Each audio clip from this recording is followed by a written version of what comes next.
Hello, everyone, and welcome back to Gen Z English. I'm Anna. And I'm Paul. It's great to be here with you all again. Today, we're talking about something everyone can relate to: work.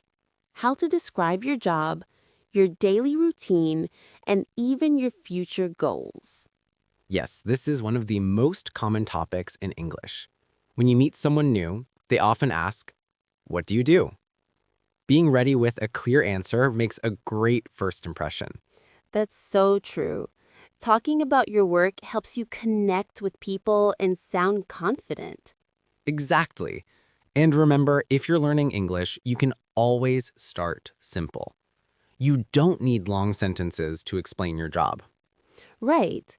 You can just say your job title. For example, I'm a teacher or I'm a doctor. Or I work as a designer. That's another very natural way to answer. Let's try that. Paul, what do you do? I'm an English teacher. I teach students how to speak more naturally and feel confident in English. What about you, Anna? I'm a presenter for Gen Z English, and I also work as a content creator. I write, record, and edit our lessons. That sounds great. You can also talk about where you work. For example, I work for a company, or I'm self-employed. Yes, and self-employed means you work for yourself, not for a company. Exactly. I sometimes work as a freelancer, which means I do short projects for different people. That's a useful word too. Now, let's talk about what you actually do in your job, your responsibilities. You can say, I teach English to students, or I help customers every day. That tells people what your job includes. Another phrase is I'm responsible for. For example, I'm responsible for creating English content. Perfect. You can also say, my main task is, or a typical day at work looks like. Let's use that in an example. A typical day at work looks like teaching classes, planning lessons, and checking homework. That's very clear. It helps people imagine your day. So, listeners, think for a moment. Can you describe your job in one or two sentences? Try it now. Saying it out loud helps you remember it better. Even if you're still learning, practice makes progress. That's a great tip. Now, let's talk about your daily routine at work. Yes, your routine is what you do every day from morning to evening. You can start by saying what time you start and finish work. For example, I start work at 9 and finish at 5. Simple and clear. Then talk about what you do in the morning, afternoon, and evening. For example, in the morning, I check my emails and attend a short meeting. Then I work on my main tasks until lunch. That sounds realistic. Many people also say after lunch, I continue my tasks or have more meetings. Yes, and you can add a sentence about your breaks. I have lunch with my coworkers. Or I take a short coffee break in the afternoon. That's right. You can also say how your workday ends. I usually finish work around 5 and go home. When you describe your day, think about order. What happens first, next, and last? Using time words like first, then, after that, and finally makes your story easier to follow. Let's give an example. First, I check my emails. Then I join a meeting. After that, I start my main tasks. Finally, I finish work at 5. Perfect. It's short, simple, and natural. So, to review, you can talk about your job title, your company, your responsibilities, and your daily routine. Exactly. These are the 4 main points for introducing your job in English. And don't worry if your sentences are short. Clarity is more important than long, complicated words. Absolutely. English learners often try to sound formal, but simple language is clearer and sounds more natural. That's a great reminder. Next, we'll talk about your work environment, where you work, and what it's like. Perfect. Let's get ready for that in part 2. All right, Anna, now let's talk about the work environment. Where do people work and how can they describe it in English? Yes, that's a great topic. You can say, I work in an office, or I work from home. These are very common today. Right. Some people also say, I have a hybrid job. That means they work some days at home and some at the office. Exactly. Let's give a few examples. I work in an office downtown, or I work remotely from my home. Perfect. And now, what about the atmosphere at work? Is it formal or informal? A formal workplace is usually serious. People wear suits and follow rules. For example, a bank is formal. An informal workplace is more relaxed. People can wear casual clothes like jeans or t-shirts. My workplace is informal. We wear comfortable clothes and talk freely. Mine too. It makes me feel more creative. Now, let's talk about coworkers. How are relationships at work? You can say, my coworkers are friendly, or I work in a small team. These show the atmosphere too.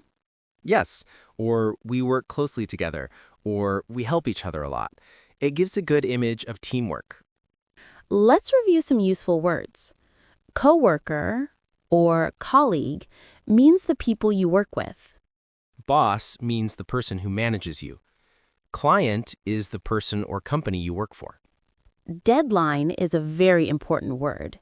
It means the date or time when you must finish your work. Yes, deadlines can be stressful. And another useful phrase is flexible hours. That means you can choose when you start and finish work. Good point. For example, I have flexible hours, so I start early and finish early. Or, I have to meet a deadline this week. That's a classic sentence at work. So, to describe your work environment, you can talk about where you work, how formal it is, and the people you work with. Great summary. Now let's move on to job satisfaction. This means how you feel about your job. Yes. For example, I love my job, or I like my job because it's creative. Or, I like my job because I work with great people. These are natural ways to express positive feelings. You can also talk about what you enjoy most. I enjoy helping customers, or I enjoy learning new things every day. Sometimes there are parts we don't like. You can say, I don't like working late, or I don't enjoy paperwork. Yes, that's true for many people. For example, I enjoy teaching, but I don't like reading exams.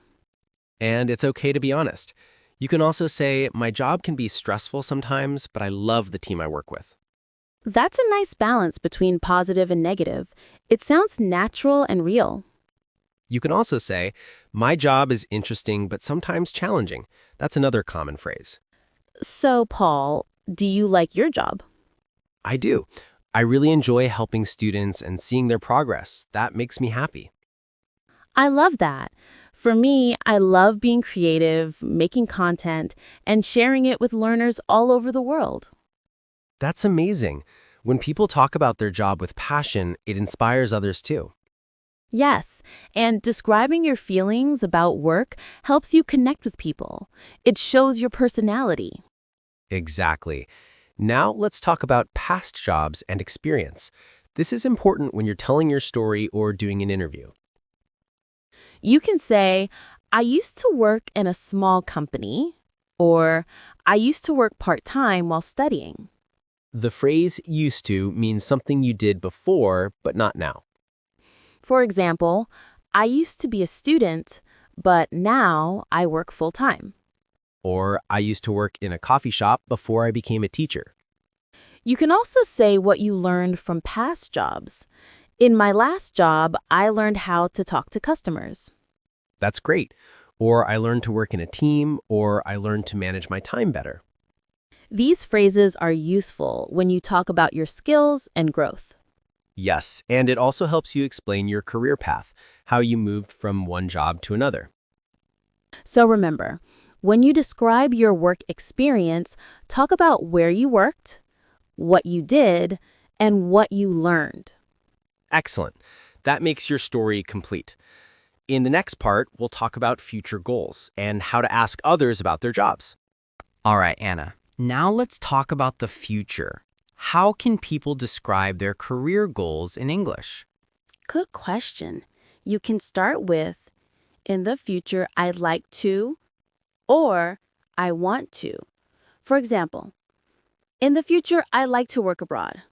That's a great sentence. You can also say, I want to become a manager, or I want to learn new skills. Yes, talking about your future goals shows that you're motivated and ready to grow. Exactly. For example, in the future, I'd like to open my own business, or I want to work for an international company. Those are good examples. So, Paul, what are your future goals? I'd like to manage my own YouTube channel full-time and create more English content.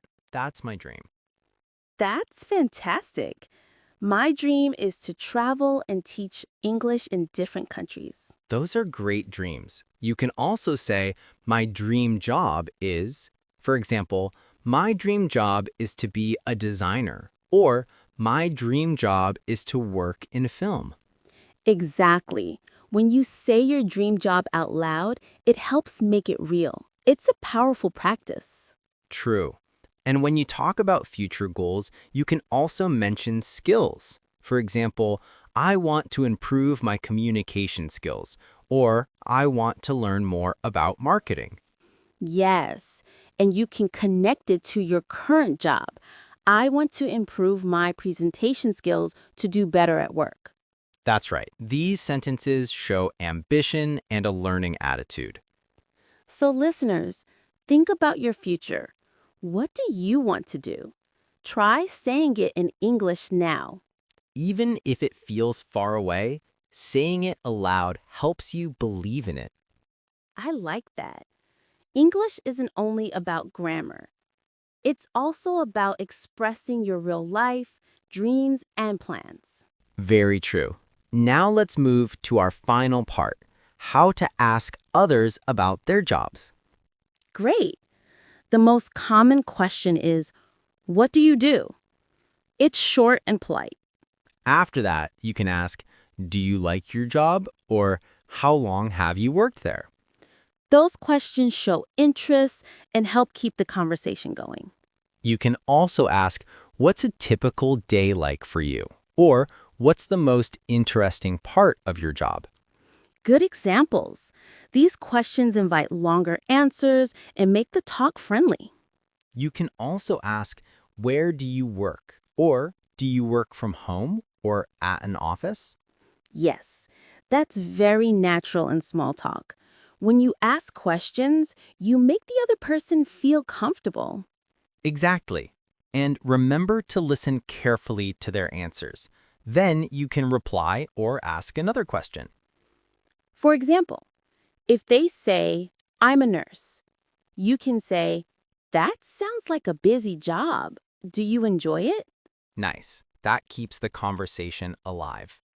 So to review, today we talked about your job title, responsibilities, daily routine, work environment, job satisfaction, past jobs, and future goals. Yes, and we also learned how to ask others about their jobs in a friendly way. When you can talk about your work in English, you can connect with people from anywhere in the world. Absolutely. Communication is not only about words. It's about confidence and connection. I agree. And the best way to build confidence is to practice. Try describing your own job in English right after this episode. That's a good challenge. Record yourself or tell a friend about your job, your day, and your dream job. Yes, and don't worry about mistakes. Each time you practice, you get better. That's the spirit of learning. Keep going, and soon it will feel natural to speak about your work. Before we finish, thank you to everyone listening to Gen Z English. We really appreciate your support. If you enjoyed this episode, subscribe to our channel and share it with your friends. And tell us in the comments, what do you like most about your job, or what is your dream job? We'd love to read your answers and get to know you better. Thank you again for joining us today. See you next time on Gen Z English. Bye for now.